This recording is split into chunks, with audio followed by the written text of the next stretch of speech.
Hello, ladies and gentlemen, and welcome once again to CHIKARA's Podcast-A-Go-Go, your weekly home for CHIKARA's brand of pro wrestling. My name is Gavin Loudspeaker, and ladies and gentlemen, this week we are going to be taking a look at singles competition between the Savage Jaka and one of CHIKARA's fallen comrades, the Estonian ThunderFrog. Now, the ThunderFrog was one of the unfortunate casualties in CHIKARA's war against Deucalion.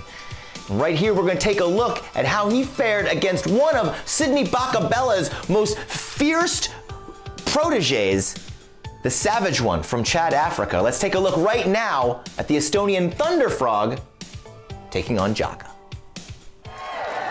We're off and running here at the Majestic Theater. I'm Mike Quackenbush. This is Leonard F. Chikarason, and we're calling for you now. The Estonian ThunderFrog against Jaka. I was stunned to just learn this. These two have never met in singles competition before. I was going to say their paths have definitely crossed, but in singles competition... Right, it's always been in tags or multiple-man matches, which I had no idea until the ThunderFrog told me a few minutes ago. Oh boy, I would have loved to have been flying the wall for the conversation you had with the ThunderFrog. It was mostly about pancakes. He makes buttermilk pancakes. Jaka here, though, starting hot and heavy, distracting the ThunderFrog in the early moments of this match while taking off that shroud that he wears. Devastating offense, quick explosiveness is what I think of when I think of Jaka. And that's what you just saw there right out of the bell, right? Flying with the drop kicks. And of course that lethal right hand of his. Those heavily taped fingers there. You know, the referee, Dan Yost, checks those fingers. He allows it. He doesn't make him tape the tape off. Isn't bringing anything illegal into the ring, but it definitely sends up a lot of red flags. Yes, absolutely. Flurry of strikes there. That was a mistake. Too much separation. The ThunderFrog showing signs of life here. A series of knife-edge chops. He's backed him all the way across the ring, Leonard. And the ThunderFrog here matching power for power with Jaka. You mentioned about those strikes, but he's really strong. Sydney Bakabella knows how to pick them. Nimble, the ThunderFrog brings himself in. Wow, he couldn't knock him down, though. Left-footed Yakuza kick. Very unorthodox. Whoa. Look at this vertical suplex. What form? Let him think about it here. All the blood rushing to Jaka's head. Whoa. Oh, it became a gourd buster. A great change of direction. You think you're gonna fall on your back and you start to brace for it. Great move on the part of the ThunderFrog. He reversed directions and dropped him on his stomach. And that was a long 2 count there. That, I think, took a lot more out of Jaka than we maybe first thought. Yeah, and what a display of strength on the part of the ThunderFrog. ThunderFrog, one of that. We talked about it before, earlier tonight and last night, last afternoon, the two great shows we had in Chicago. It's easy to underestimate the power of the ThunderFrog. Very deceptively strong. He's really put together, really built, but he's super strong. Right. I think that tunic he wears sort of disguises you can't really see his upper body, and maybe for people imagine he's using that to disguise something, but he's incredibly powerful. Both men here now on that rampway leading them from the stage to the ring. Referee Dan Yost putting the count on both men. A 20 count on the floor. They got to be careful. Over the top rope, back into the ring he goes. The ThunderFrog really knocked for a figurative and literal loop there. It's rare that you get to say that. Thrust kick right to the back of the neck. Oh, now he's laying it in there. He's really picking those. Whoa, only 2 count there from referee Dan Yost. Very close. One has to think lack of hook in the leg there might have been the difference between victory. Sydney Bakabella, conspicuous by his absence.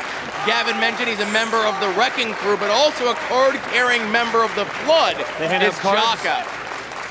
I would assume that they have membership cards, not unlike Avengers Mansion. He's trying to free himself. The ThunderFrog there in a bit of a nerve hold, and he did the right thing by turning his body the way he did. But that rock-hard head of Jaka, just another weapon in his arsenal. You heard Sidney Bacabella likes to say the head is the weapon, but you know what? Don't discount the right hand. And ThunderFrog was looking for an opportunity, and there's just a headbutt right to the small of the back. And rake in the back now, the ThunderFrog. Jaka not one much really for authority, and I think Dan Yost not really getting in there to try to get him out of the corner. You know, I envy the position of these referees, Mike. I'll tell you that much. Having to be in the ring sometimes, you know, you get a multi-man match, 3, 8, 3-on-3, 4-on-4, 5-on-5. It gets out of hand. But you're in there with one guy like Jaka, and your job is exponentially harder. Yes. I don't think it's ever really clear. Is he understanding the instructions of the referee? And that might just be a mind game that he plays, but who knows for sure? I'm not going to be the one to try to explain it. I don't got that much time. Agreed. Sidney Bacabella takes 65% of these guys' paycheck anyway. Let him explain. Is that the percentage? That's what he told me. That's rather unfavorable. He's really dug that nerve hold in deep. But man, the Motor City is behind the ThunderFrog. Under the clothesline. He's got him stacked up high on the shoulders, Leonard. He's trying to float him over. He's got the gut wrench, but can he lift this man? Look at this! He's trying to turn him over here. He doesn't have him, maybe? Oh, whoa, dangerous! He's got him! What a thunderous power bomb, and a beauty at that! He needs to go for the cover. If he does, this could be the end of Jaka, and a win for the ThunderFrog, too! Only 3, and I wanted to mention there, as you saw ThunderFrog before he got to that gut wrench, he didn't argue with the referee. He didn't get up and celebrate. He knew he had to stay on his man if he wanted a victory over someone the caliber of Jaka.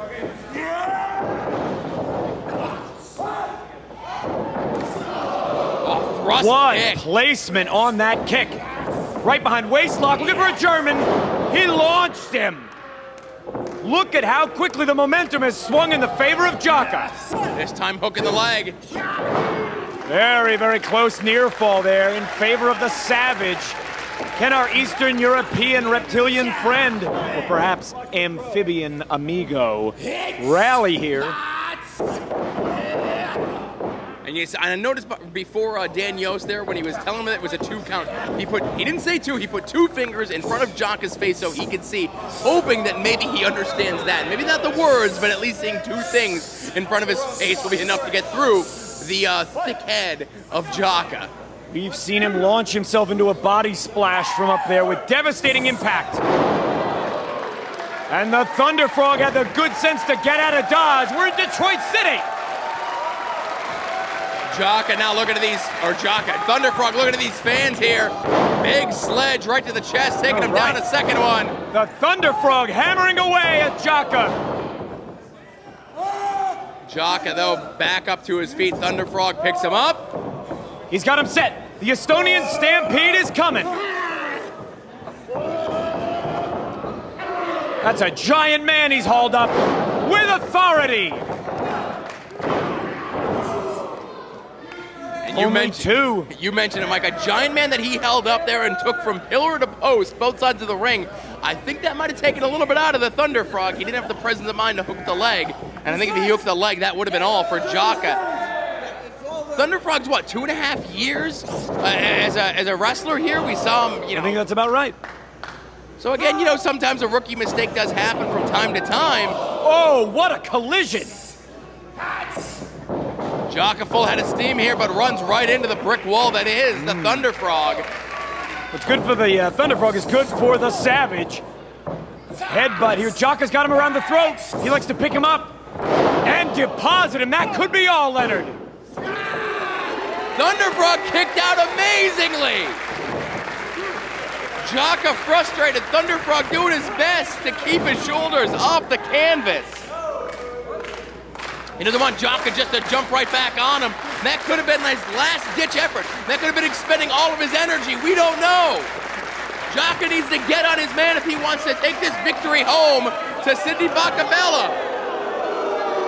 This is a mistake. This is a real mistake on the part of Jaka. He's taking his eye off the prize. He's trying to pick up the hammer of peace that we saw debuted back at National Pro Wrestling Day after his previous hammer was destroyed by the Baltic Siege.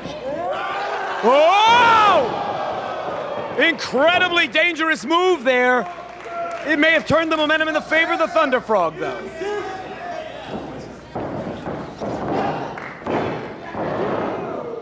Hook of the leg, not enough to keep Jaka down. Got to be careful. Right, these brief lapses between the impact and the pinfall attempts are real difference makers. And now the ThunderFrog, hammer of peace in his hands, but this is an illegal weapon. Make no mistake about it, fans. That's right. If he makes contact with Jaka, hammer to man, this is a disqualification. Luckily, he didn't, causing a brief earthquake in the ring. 7.2 on the Richter scale, took Dan Yost down, sent Jaka flying series of shots here. Dan Yost is going to name his first hemorrhoid ThunderFrog. Hammering away in the corner right now is our Estonian friend. But Jaka, look at that. Well done. And oh, Leonard, look at that. An illegal move. And the ThunderFrog is undone by the underhanded tactics of Jaka.